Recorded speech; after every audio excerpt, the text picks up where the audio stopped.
Hello साथियों। How are you. जैसा कि आप सभी लोग जानते हो, राजस्थान का कोई भी एग्जाम हो, चाहे वो अधीनस्थ बोर्ड ले रहा हो या आरपीएससी, राजस्थान जीके का एक महत्वपूर्ण रोल होता है।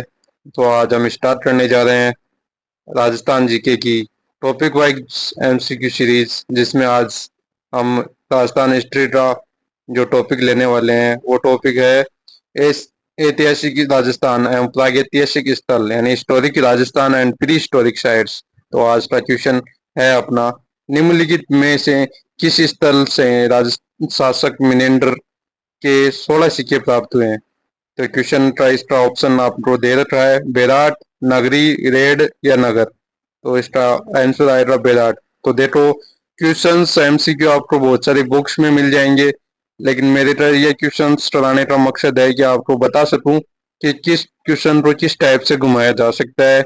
और आज के क्वेश्चंस में आजकल के जो एग्जाम्स का पैटर्न है, उनमें किस टाइप के क्वेश्चंस पूछे जा रहे हैं। ये सभी क्वेश्चंस प्रीवियस ईयर क्वेश्चंस में आए हुए हैं, प्रीवियस ईयर एग्जाम्स में, और आगामी एग्जाम्स में भी आने की प्रबल संभावना है। और जो ये बुकलेट है वो मैंने लिए विजन आईएएस की राजस्थान जीके की बुकलेट। तो बहुत ही इम्पोर्टेंट क्वेश्चंस है, चाहे कोई भी एग्जाम हो, एलडीसी से लेके आरएस तक सभी एग्जाम्स में ये इम्पोर्टेंट रहेंगे क्वेश्चंस। तो सभी ध्यान से देखिए। तो ये क्वेश्चन है, इसमें आंसर आएगा आपका बेराट। तो ऐसा क्वेश्चंस, इसे ऐसे भी पूछा जा सकता है कि राजस्थान के बेराट स्थल से किस शासक के सिक्के प्राप्त हुए हैं। तो हम आंसर देंगे मिनेंडर के। तो इसकी एडिशनल इंफॉर्मेशन आपको पता होनी चाहिए कि मिनेंडर के जो 16 सिक्के हैं वो बेराट से प्राप्त हुए, और बेराट से जो 36 मुद्राएं प्राप्त हुए, उनमें से 8 पंचमार्क चांदी की मुद्राएं हैं और 28 इंडो ग्रीक यूनानी सिक्के हैं। और वो जो इंडो ग्रीक यूनानी सिक्के हैं 28, उन 28 में से 16 सिक्के मिनेंडर के हैं। ये सभी इंफॉर्मेशन आपको पता होनी चाहिए। ऐसे क्वेश्चंस पूछे जा सकते हैं। क्वेश्चन नंबर 2 है, प्राचीन नगर महाभारत और महाभाष्य दोनों में उल्लेखित है। ऐसा कौन सा नगर है जो महाभारत और महाभाष्य दोनों में उल्लेखित है, बताओ। ऐसा है अपना मध्यमिका। तो मध्यमिका के बारे में आपको एडिशनल इंफॉर्मेशन पता होनी चाहिए कि मध्यमिका जो है चित्तौड़गढ़ जिले में स्थित है। और इस मध्यमिका में क्या है, क्या क्या है इसमें, जो है ये महाभाष्य और में इसका उल्लेख है। और यहाँ सबसे, यहाँ पर जो है यवन राजाओं का साम्राज्य था। मध्यमिका में क्या था, यवन राजाओं का साम्राज्य था महाभाष्य के समय। ठीक है, तो ये एडिशनल इंफॉर्मेशन है। और क्वेश्चन नंबर 3 है, अभिलेख जो प्राचीन राजस्थान में माँ भागवत संप्रदाय के प्रभाव की पुष्टि करता है। ऐसा कौन सा अभिलेख है जो भागवत संप्रदाय की पुष्टि जो है उसके प्रभाव की पुष्टि करता है। ये गोसुंडी अभिलेख है। तो ये क्वेश्चन ऐसा भी पूछा जा सकता है कि गोसुंडी अभिलेख में किस संप्रदाय के प्रभाव का उल्लेख है। तो ये क्वेश्चन किस टाइप से भी घुमाया जा सकता है, बहुत ही इंपॉर्टेंट क्वेश्चन है और बार बार एग्जाम्स में पूछा जा रहा है। तो इसमें गोसुंडी विलेज में क्या बताया गया है, इसके एडिशनल आप सभी को पता होनी चाहिए कि इसमें भागवत धर्म का प्रचार प्रसार है और वासुदेव की मान्यता और अश्वमेध यज्ञ के प्रचलन का इसमें उल्लेख है। और इसकी जो लिपि है ब्राह्मी लिपि है, भाषा संस्कृत है। तो ये क्वेश्चन ऐसे भी पूछा जा सकता है कि जो अपना गोसुंडी अभिलेख है उसकी लिपि और भाषा कौन सी है। तो लिपि ब्राह्मी है, भाषा संस्कृत है, सभी को मालूम है और होनी चाहिए। क्वेश्चन नंबर 4 है, अनाज रखने के लिए बड़े मर्दबान जिन्हें गोरे बखोट कहा जाता है किस प्राचीन सभ्यता से प्राप्त हुए, बताओ। ओजियाना, टालीबंगा, जोधपुरा, हाड़ टालीबंगा से ये प्राप्त हुए। तो गोरे बखोट कहा जाता है किसको, बड़े मर्दबान किस टालीबंगा से ये प्राप्त हुए। तो इनके बारे में विशेष जानकारी अपने को पता होनी चाहिए कि आर्य सभ्यता में अनाज रखने के मर्दबान प्राप्त हुए हैं। और जो अनाज रखने के मर्दबान है उन्हीं को गोरे कोटे कहा जाता था। और ये सभ्यता उदयपुर की आहड़ नदी जो है उसके तट पर अवस्थित है, इसलिए इसको आहड़ सभ्यता के नाम से जाना जाता है। और तो क्वेश्चन नंबर 5 है, किस जिले में टालीबंगा की सभ्यता के अवशेष प्राप्त हुए, तो बताओ। हनुमानगढ़ में।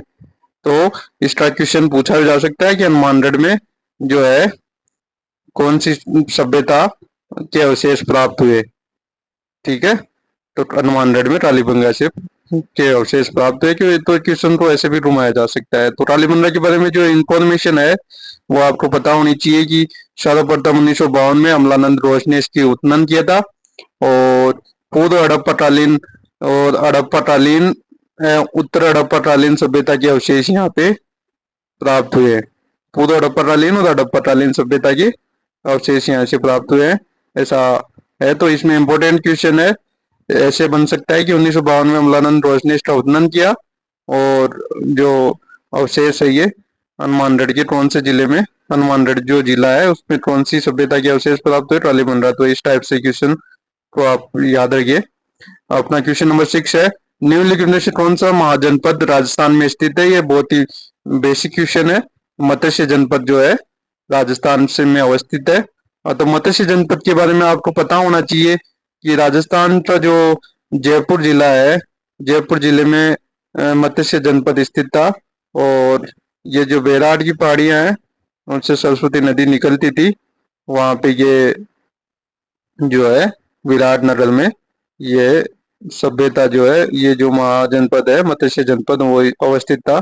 तो ये इसके बारे में आपको पता होना चाहिए। क्वेश्चन नंबर 7 है, annals and antiquities of Rajasthan जो पुस्तक है उसके लेखक कौन है, ये पता होना चाहिए आपको।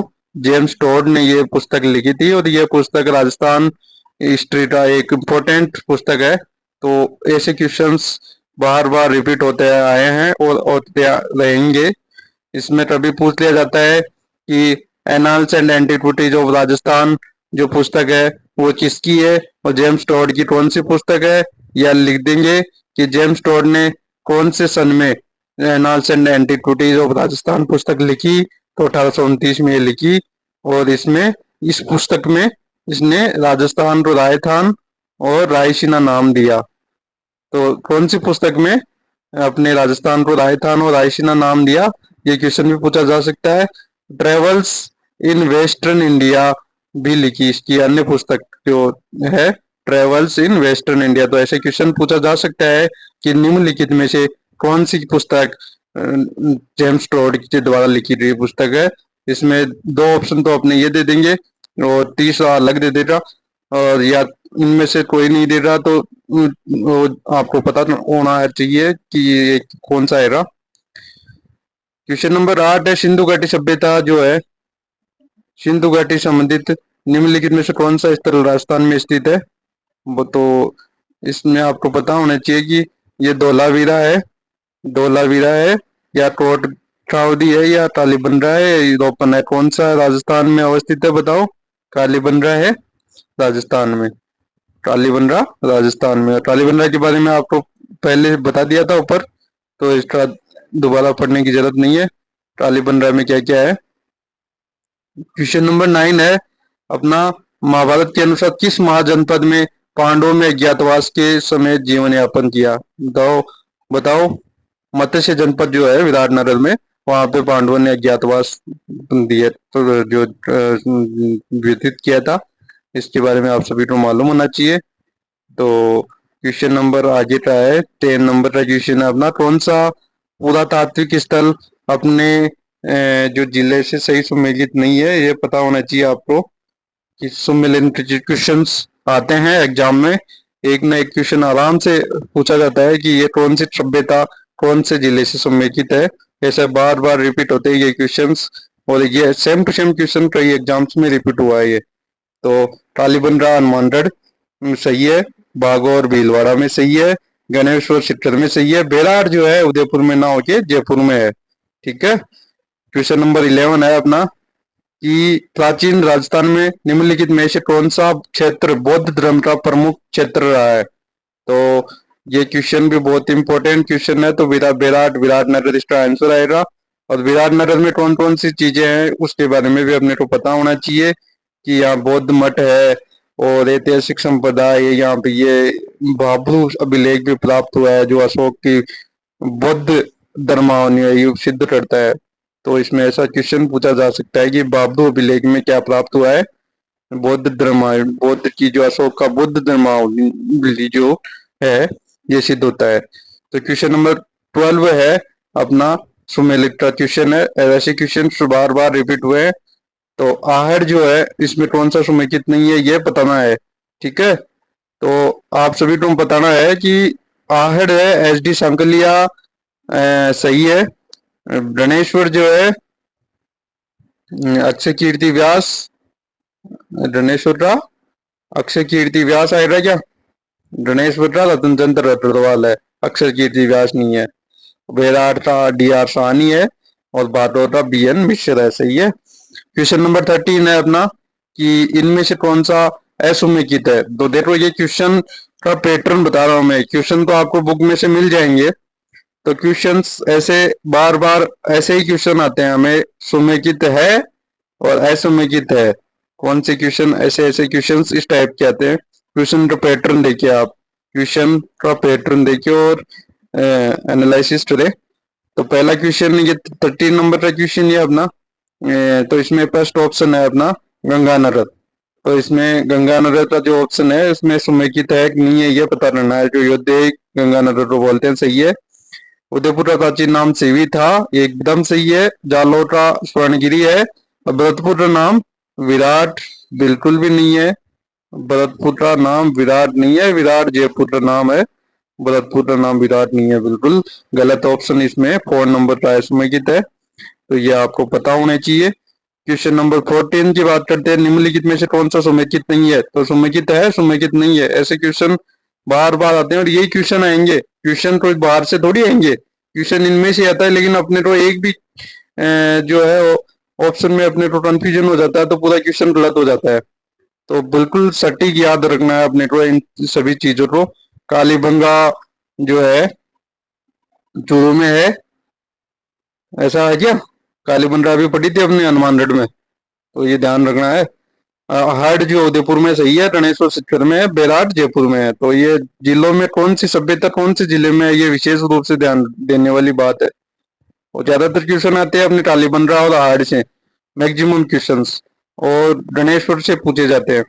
बहुत ही रेयर क्वेश्चन होते हैं कि और बाकी सभ्यताओं से क्वेश्चन पूछे जाए। बाकी क्वेश्चंस पूछे जाते हैं हमेशा समेकित करने वाले क्वेश्चन सभ्यताओं से ज्यादातर एग्जाम्स में। कोई सा भी एग्जाम देख लो, अभी जो सीईटी एग्जाम लग रहा है उसमें भी ऐसे क्वेश्चंस आपको बार बार देखने को मिलेंगे और कल वाली पारी में भी देखने को मिले थे। तो आप इन क्वेश्चंस को गंभीरता से ले। क्वेश्चन नंबर 15 की अपन बात करते हैं, बिजोलिया अभिलेख किस वंश के इतिहास की जानकारी का महत्वपूर्ण साधन है। बताओ, बिजोलिया अभिलेख में अपने को कौन से शासकों की जो कौन सा वंश है उसकी जानकारी मिलती है। राठौड़ों की, सिसोदिया की, या चौहान की, या प्रतिहार की। तो इसमें अपन आंसर देंगे चौहान। तो ऐसा भी क्वेश्चन पूछा जा सकता है कि चौहानों का इतिहास के बारे में अपने कौन सा अभिलेख जानकारी प्रदान करता है।